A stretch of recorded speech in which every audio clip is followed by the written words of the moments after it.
আজি লাই সূতা স্থাপন অনুষ্ঠানত উপস্থিত হোৱা সমূহ ৰাইজলৈ মই আন্তৰিক অভিনন্দন জ্ঞাপন কৰিছোঁ। এইবাৰ আমাৰ ৩৭তম মহাশিৱৰাত্ৰি, লগতে মহাৰুদ্ৰযজ্ঞ অনুষ্ঠিত হ'ব আৰু এই অনুষ্ঠানত আমাৰ কিছুমান কাৰ্যক্ৰমণিকা লোৱা হৈছে তিনিদিনীয়াকৈ। আৰু তিনিদিনীয়া কাৰ্যক্ৰমণিকাৰ ভিতৰত থাকিব ধৰ্মধ্বজা উত্তোলন, যজ্ঞৰ আৰম্ভণি, স্মৃতি তৰ্পণ, বৃক্ষৰোপণ, প্ৰথম দিনাৰ কাৰ্যসূচী, সন্ধিয়া নাগাৰা নাম থাকিব।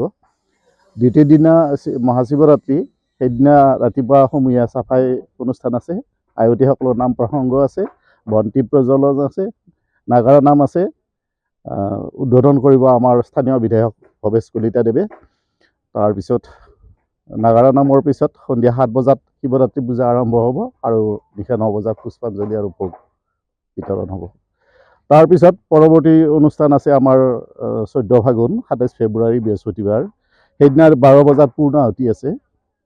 তাৰপিছত ৰাজহুৱা ভোগ বিতৰণ, আমন্ত্ৰিত অতিথিৰ দ্বাৰা বন্তি প্ৰজ্বলন, সাংস্কৃতিক সন্ধিয়াৰ মঞ্চ উদ্বোধন। আৰু মঞ্চ উদ্বোধন কৰিব আমাৰ স্থানীয় সাংসদ মাননীয় দিলীপ শইকীয়া ডাঙৰীয়াই।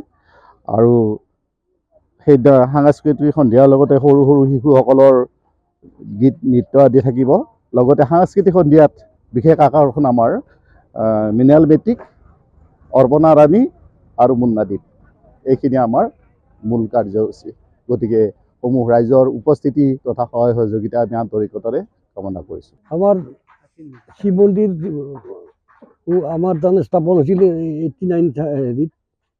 তেতিয়াৰ পৰা আমি ক্ৰমে তাৰমানে আমাৰ 10-5 ঘৰ মানুহ আছিল। এতিয়া আমি মিলনপুৰ নামেৰে এটা নামকৰণ কৰি আমাৰ মুৰুৰাৰে হেৰি অন্তৰ্গত এইটো আমাৰ অনুষ্ঠান আগবাঢ়ি আছে। ইয়াত তাৰমানে সকলো ৰাইজৰে আমি সহযোগিতা কামনা কৰিছোঁ। আৰু ইয়াত আমাৰ গোটেই যিখিনি মানুহ আছে, মিলনপুৰ নাম দিয়া হৈছে এইকাৰণে যে তাৰমানে মুৰুৰা আৰু মিলনপুৰত তাৰমানে মিলি পুৰণি মিলি পেলাই আমাৰ এখন চুবুৰী এটা সৃষ্টি হৈছে। ইয়াত তাৰমানে আমাৰ সকলোৰে তাৰমানে আমাৰ পূজাৰ উপলক্ষে 25, 26, 27 সকলো মানে ধৰ্মৱান ৰাইজক আমি তাৰমানে আমন্ত্ৰণ জনাইছোঁ। ইয়াত যাতে আমাৰ আহি আমাক সহায় সহযোগিতা কৰে তাৰ কাৰণে আমি কামনা কৰিছোঁ। ধন্যবাদ।